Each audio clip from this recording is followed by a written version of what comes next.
Obviously, you don't know anything about the whole Isaac Kappy case. Let's get it. Isaac Kappy was an American actor and a musician who played in films such as Thor, Terminator, and then shows Breaking Bad, and a bunch of other films, small roles. And then he was in a band called Monster Paws. Isaac wasn't very well known in the industry, but he was in the industry, and he had friends in the industry, such as Seth Green. Now, this is like a verified thing. They were friends. They used to get together and have game night at Seth's house, I guess.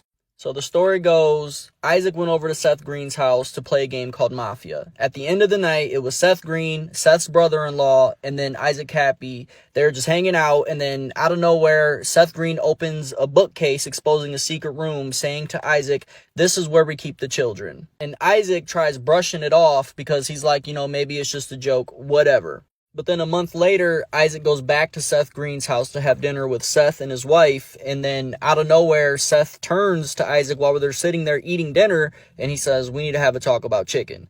And then at that point, Isaac Kappy's like, oh shit. Because he knew what he was talking about, given the jokes that he would make and his suspicions.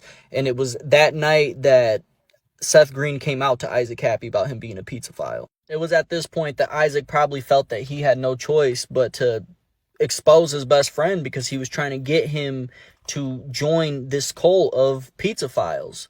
And this was after the WikiLeaks emails with Podesta and all that stuff that was going on. So Isaac Kappy was well versed with what had been going on in the world already, given the pizza stuff. And then Isaac just blows the lid on the industry and just pretty much exposes everybody for everything that he's found upon his research.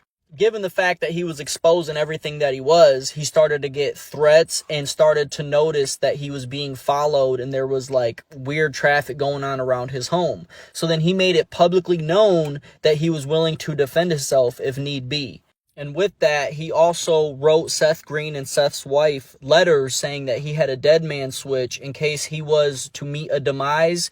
He would have someone release a whole bunch of stuff that he had out on them. And like I said, a week later, he hops on live talking to his audience, talking about how he knows something bad is coming his way, letting them know that he is not suicidal, going on a long rant about a lot of wrongs that he did in his life and stuff. And the very last time he was seen before he died was on somebody's dash cam of him sitting on the bridge that he supposedly jumped over and killed himself.